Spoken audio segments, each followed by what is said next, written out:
اور سنتوں کا جنازہ ہمارے گھر سے نکلتا ہوا ہمیں نظر آتا ہے لیکن ہمیں افسوس نہیں ہوتا۔ آج ہم اسی نبی کو بھولا بیٹھے جس نے ہر گھڑی ہر لمحہ ہم تمام امت کو یاد کیا۔ حضور صلی اللہ علیہ وسلم نے ایک حدیث میں فرمایا کہ اے صحابہ، میرا جی چاہتا ہے کہ میں اپنے بھائیوں سے ملوں۔ غور سے سننا میری بات، درد بھری بات ہے، میرے نبی کے الفاظ ہیں، اس حدیث کو منتخب احادیث میں بھی لکھا گیا ہے۔ حضور نے فرمایا کہ اے صحابہ، میرا جی چاہتا ہے کہ میں اپنے بھائیوں سے ملوں۔ تو صحابہ نے فرمایا کہ اے حضور، ہم تو آپ کے سامنے موجود ہیں، ہم تو آپ کے ساتھ ہیں، پھر آپ کسے یاد کر رہے ہیں؟ تو حضور نے فرمایا کہ اے صحابہ، تم میرے بھائی نہیں ہو، تم تو میرے صحابہ ہو، تم میرے صحابہ ہو، تم میرے بھائی نہیں ہو۔ میرا جی چاہ رہا ہے کہ میں اپنے بھائیوں سے ملوں۔ تو صحابہ نے سوال کیا کہ اے حضور صلی اللہ علیہ وسلم، ہم آپ کے بھائی نہیں ہیں تو پھر کون ہیں؟ جب ہم صحابہ ہیں تو پھر آپ کے بھائی کون ہیں؟ تو حضور صلی اللہ علیہ وسلم کا جملہ سنیے، آپ کی آنکھ میں بھی کانٹے آ جائیں گے، آپ کی آنکھ سے بھی آنسو نکل آئیں گے۔ میرے نبی کے اس جملے کو دل کے کانوں سے سنو۔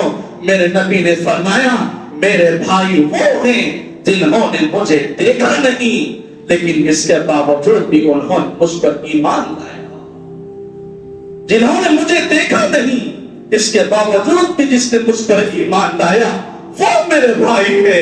اور میرا جی چاہتا ہے کہ میں ان سے ملوں۔ اس وقت نے آپ کو اپنے بھائی کہا ہے۔ ہم نے اپنے نبی کو دیکھا نہیں لیکن نبی کے بتائے ہوئے دین پر عمل کیا، نبی کے لائے ہوئے اسلام کو ہم نے قبول کیا۔ تو حضور کی اس حدیث کے ذریعے سے ہم نبی کے بھائی بھی ہوئے۔ اگر نبی کا بھائی ہوتا تو کیا نماز کو چھوڑنے والا ہوتا؟ اگر نبی کا بھائی ہوتا تو کیا نبی کی سنتوں کا جنازہ نکالنے والا ہوتا؟ اگر نبی کا بھائی ہوتا تو کیا وہ دھوکہ دینے والا ہوتا؟ نبی کا بھائی ہوتا تو کیا وہ چور اور زانی ہوتا؟ اگر نبی کا بھائی ہوتا تو وہ کیا نوجوان بچوں کے اوپر گندی نگاہیں ڈالتا؟ اگر نبی کا بھائی ہوتا تو کیا وہ ماں اور بیٹے کی عزتوں کو لوٹنے والا ہوتا؟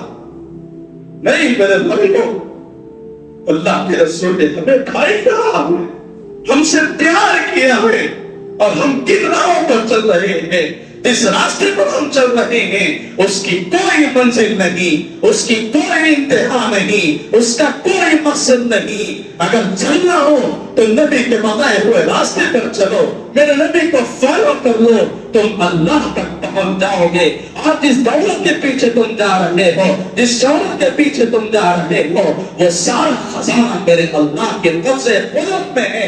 اگر اللہ تمہیں مل جاتا ہے تو زمین بھی اسی کی ہے، سمان بھی اسی کا ہے، مکین بھی اسی کی ہے، مکان بھی اسی کا ہے، جہان سب اسی کا ہے، جہان بھی اسی کا ہے۔ یہ الجھنیں مصیبتیں، یہ مشکلیں، یہ آفتیں نہ پاس تیرے آ سکے، نہ چھو سکے صعوبتیں، ملے گی تجھ کو ہر قدم پہ راحتیں مسرتیں۔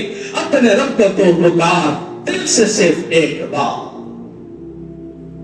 آج ہی معافی مانگ لو اللہ سے، آج ہی معافی مانگو اپنے محبوب سے، اور کہہ دو کہ اے محبوب، آپ نے تو ہمیں بھائی بنانے کے لیے تیار ہوئے لیکن ہم نے کہ آپ کی سنتوں کا جنازہ نکالا، ہم نے کہ آپ کی سنتوں کو دفن کر دیا، ہم نے آپ کے بتائے ہوئے دین کو مذاق بنا دیا، ہم نے ہی آپ کے علماء کی قدر نہیں کی، ہم نے ہی آپ کے دین کو مذاق بنا لیا۔